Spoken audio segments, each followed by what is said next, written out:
Hi, it's KCCK's Culture Crawl. I'm Dennis Green, and my guests today are from the upcoming Riverside Theater free Summer Shakespeare production of Julius Caesar. Kathleen Thornton from Riverside is here. Hi, Kathleen. Hi.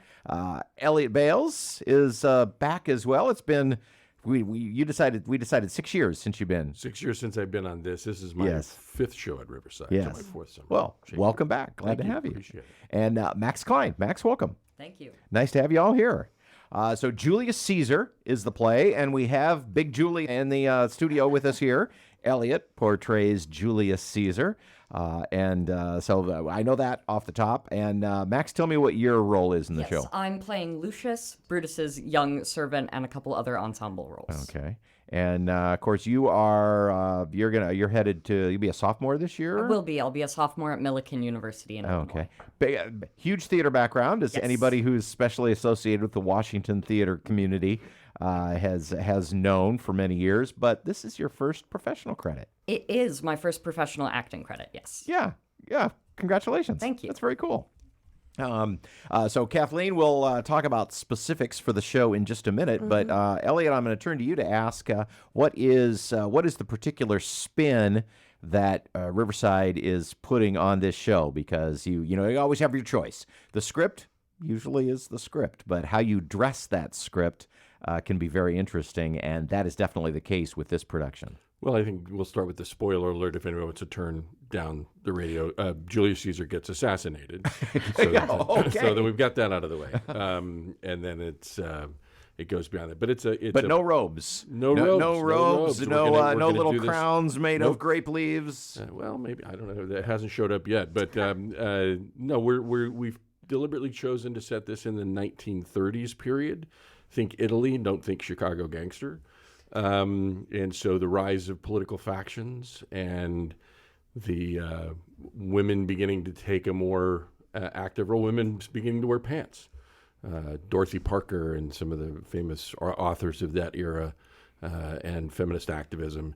Women have just gotten the right to vote in the United States. And so there's a lot of female characters that would normally traditionally be played by men in Shakespeare's day, but we figured he couldn't have female actors. We may as well flip that script on him too. And it makes for a much deeper and broader piece. And so what you'll see is a little more familiar as people in suits and pants and uniforms, as opposed to togas and robes and the like. So it makes it a little more relevant and accessible, I think, to today. And, of course, 30s Italy, we all know how that ended. Right. But during this point in time, which faction was going to rise to power and control the government, and all of that was probably very much still up in the air. So that's also a parallel for this story, yeah? It is, and I think the thing about having an 44 BC play written in the 15th century or 16th century, and then presented in 2024 through the lens of a 1930s production, makes it feel much more universal in terms of the themes. And so it's less about us focusing on that one particular period of time as much as it is the feel and look. But it opens us to a lot of conversations about gender roles. It opens a lot of conversations about factions and being more loyal to your faction and trying to control messaging and choosing violence that I think will resonate with nothing like that's going on in our country. Yeah. Amazing. Something set in 44 BC, written in the 15th century, and yet resonates today. Mm-hmm. Exactly. That's Shakespeare. It is. Max, so you've been studied theater, and now, of course, it's your course of study, and you have studied a lot of Shakespeare. Talk to me about experiencing this, with this different setting. Does that change how you approach it, or how you think of it going into the show? Yeah, so this is actually the third Shakespeare I've worked on this year. I did a very traditional production of The Tempest this spring in Illinois, as well as a devised piece based on Midsummer Night's Dream, where I played Puck. And both of those pieces lived in their era. But now a lot of theater artists are realizing we can do fun things with Shakespeare, and I know Riverside has a long history of setting our shows elsewhere. And it doesn't influence a whole lot of the text work. The text, as you said, is the text. The rhythms that we see and the patterns are going to be pretty vital to the piece. But it does, as Elliott said, really change the perspective we have on it as a modern audience. And we hear things in it that Shakespeare's audience couldn't have dreamed finding. And it has been incredibly interesting to find those pieces that are different now that major roles are being played by women, and we have modified the pronouns of the piece to reflect the performers as opposed to just doing these sorts of traditional pants roles. And it allows for a broader exploration of both the traditional history of the piece and the era, as well as the fun dramaturgical work you get to do into the 30s and how that influences perception of what we read. And, when we say the 30s, in fact, I did this even off mic. I thought you said 30s to me, and I said, oh, Chicago gangsters. Oh, Big Julie. I can see it. I totally see it. And yet this is, still interesting that we keep the setting in Italy, just, Italy of the mid-20th century. And that's, I think that is as Max was laid out, makes it feel much closer without being parodied. It's not Big Julie talking about a chrysanthemum. It really is just the language gets to flatten out, no English accents or anything like that.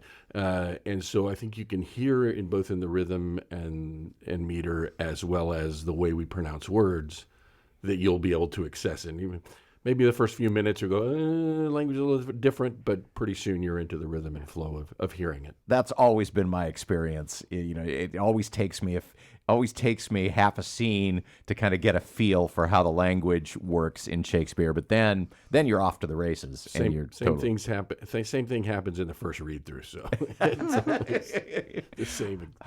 Elliott, have you played Julius Caesar before? I have not. Oh, okay. It's interesting to go dig into the history of this. It's for an ancient piece to have been written about so much. In not just, we lost a lot of the contemporary pieces, but Plutarch and Suetonius and Appian within 2 centuries had written very detailed descriptions, as well as Caesar wrote prolifically, and Cicero, who's in the play, one of the well-known writers of the orators of the time. So we have a lot of information about that history, and that illuminates, I think, why it's so relevant to the conversation.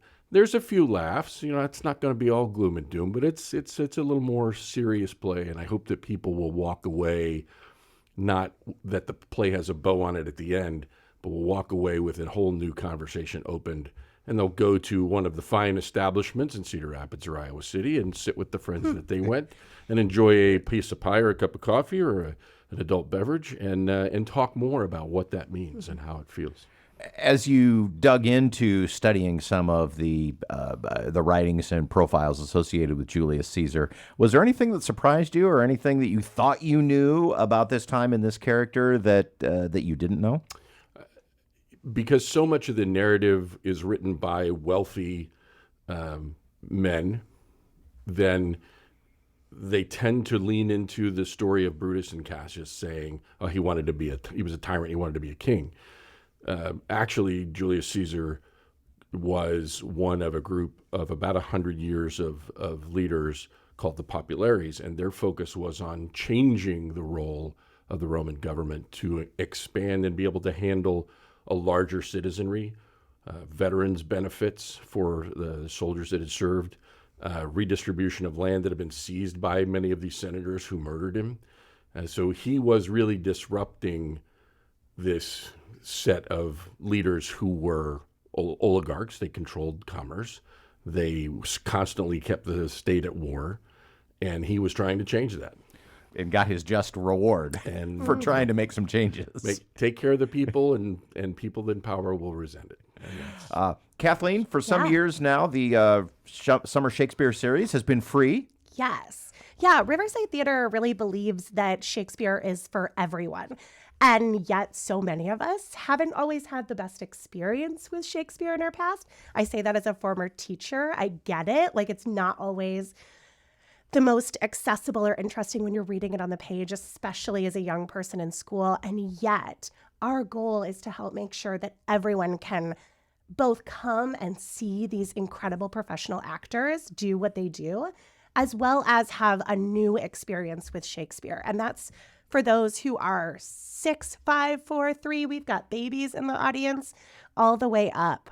One way that we make it accessible is we have some educational materials as well. So if you're able to come at 7, which is a half an hour before the show starts, you'll get to see The Green Show, which is a hilarious romp, 10 minutes taking you through all of the key characters and the key plot points so that you have something to start you off with.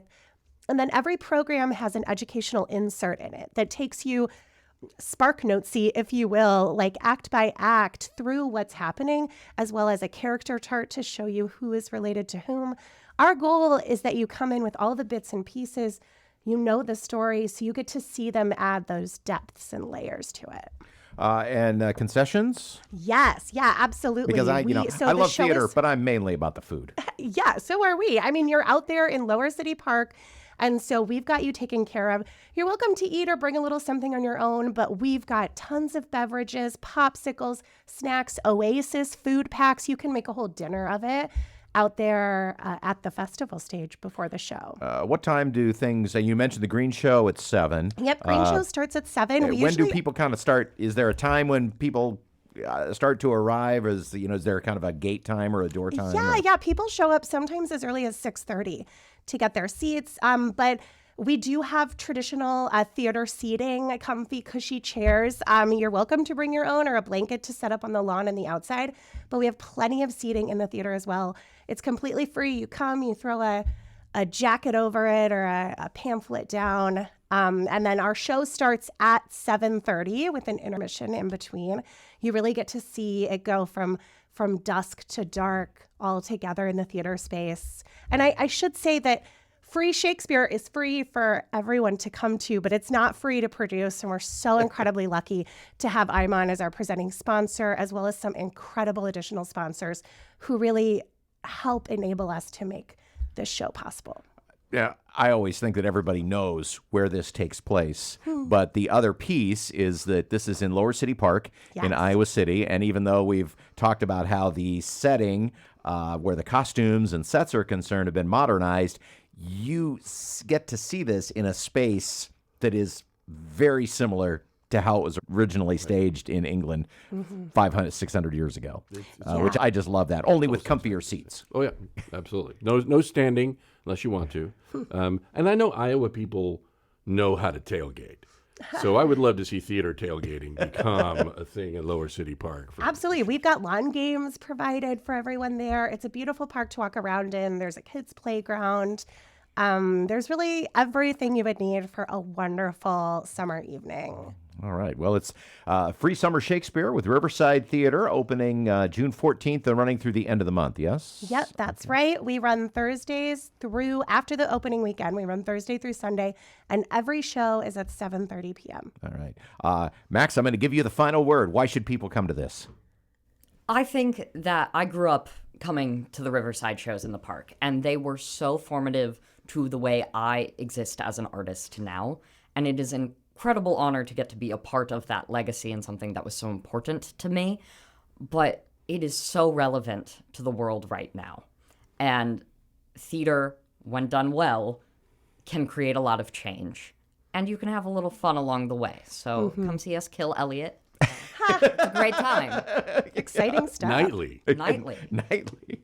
Well, it's been great having you here. I have been looking forward to this for some months now and very excited to see it finally go up again, opening June 14th in Lower City Park in Iowa City. If people want more information or, obviously free show, you don't have to buy tickets, but if you want to learn more, you can visit the Riverside website, yes? Absolutely. Go to our website, check it out. You'll find all the information about the shows as well as what's available at the theater. And if you do live in the Iowa City area or in and around, or you're up for a good bike trip, anyone who comes to the theater by means other than a vehicle is able to enter our Bike to the Bard raffle. And we have some really amazing local businesses that have donated quite a lot of stuff. So it's another way to consider getting yourself there. Well, break a leg all, and congratulations on getting it this far, and I can hardly wait to see it. Thanks, Doug. Thank you. Thanks very much for being here.